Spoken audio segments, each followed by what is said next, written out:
अब संसद में यमुनानगर का, हरियाणा के यमुनानगर का जिक्र हुआ, यमुनानगर के जटलाना के गुरुद्वारे का जिक्र हुआ।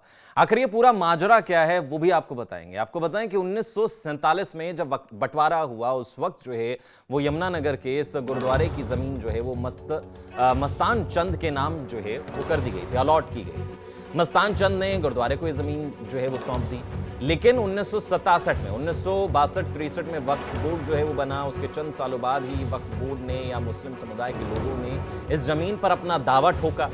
उसके बाद ये मामला यानी कि अप्रॉक्स 1967 के बाद से ही ये मामला जो है वो कोर्ट में गया। उसके बाद इस गुरुद्वारे में एक विकास का ईंट तक नहीं लग पाया। जो ये गुरुद्वारा बना हुआ था वो खंडर में हर सुनवाई के साथ तब्दील होता गया, क्योंकि सुनवाई लगातार जारी है और इसमें अभी तक कोई फैसला नहीं आया। एक पक्ष कहता है कि ये गुरुद्वारा है, दूसरा पक्ष कहता है कि कागजों में ये मस्जिद है। ज़मीन एक, लेकिन दावे दो, और दोनों ही पक्ष ठोक बजाकर अपने दावे कर रहे हैं। जो एक पक्ष गुरुद्वारे को ज़मीन और दूसरा पक्ष कह रहा है कि ज़मीन जो है वो गुरुद्वारे के लिए ही दी गई, गुरुद्वारा बना हुआ है। लेकिन ये विवाद थमता हुआ नजर नहीं आ रहा और इस विवाद की गूंज जो है वो संसद में भी सुनाई दी, वक्फ बिल को लेकर सुनाई दी। मामला तो यह है कि बोर्ड की संपत्ति है।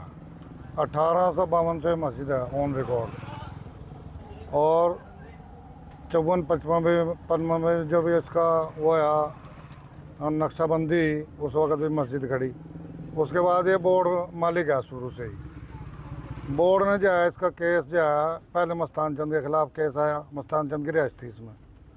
उसके बाद जो है बोर्ड मस्तान चंद जो है इनको गुरुद्वारे वालों को जो है कब्जा दे कर चले गया। फिर बोर्ड ने जो है इनके खिलाफ दावा डाला और सुप्रीम कोर्ट तक मेंटेन होया है। ये नीचे से लेकर ऊपर तक आते चले गए, लेकिन इसका दखल नहीं होया। बाद में जब सुप्रीम कोर्ट का जो फैसला आया उसमें जो है चेयरमैन ने केस विड्रॉ कर लिया कि जब हमें जरूरत पड़ेगी मस्जिद की जब ले लेंगे। है जी। अब ये मुसलमानों ने दावा डाल रखा, नीचे इसमें स्टे है सिविल कोर्ट में, और हाई कोर्ट में भी केस चल रहा है। बोर्ड के खिलाफ भी चल रहा है, इनके खिलाफ भी चल रहा है। कोर्ट ने तो जो है यो वक़्फ़ के हक में कर रखी है सुप्रीम कोर्ट तक। देखिए जी, इसकी कहानी बिल्कुल साफ और सरल है। सन 1947 में जब बंटवारा हुआ था तो ये अलॉटमेंट हो गया।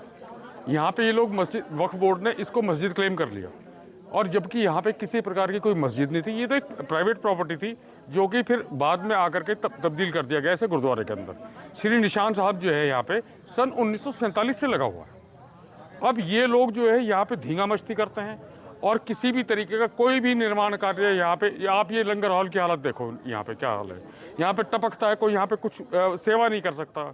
कोई यहाँ पे हमारे गुरु ग्रंथ साहब जी यहाँ पे रखे हुए हैं, उनका जो है ये समझ लो कि एक तरीके से ये निरादर ही है, ये बन के रहेगा। अब इसमें कोई भी किसी, क्योंकि हमें ग्रीन सिग्नल मिल गया है। अब तो संसद ने, सबसे बड़ी जो पंचायत है उसने पास कर दिया इसको।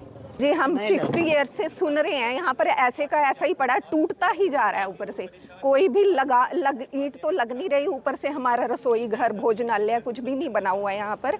भोजनालय के लिए भी हमने अलग से अमाउंट इकट्ठा करके कुछ बनाया, एक कमरा तो वहीं पर बनता है, और लाने आने में हमें बहुत दिक्कत है। बरसात में, सर्दियों में बहुत मुश्किल पड़ती है हमें। सारा का सारा टूटता ही जा रहा है। जब भी कभी यहाँ पर विकास करने की कोशिश की, ईंट लगाने की कोशिश की, हाँ, क्या विरोध हुआ उसका? विरोध होता है, पुलिस भी आई हुई है। तो वही है कि श्रद्धा भाव इतना है कि मरने मारने के लिए हम तैयार हो जाते हैं कि हाँ कोई यहाँ पे आएगा तो विरोध करते हैं।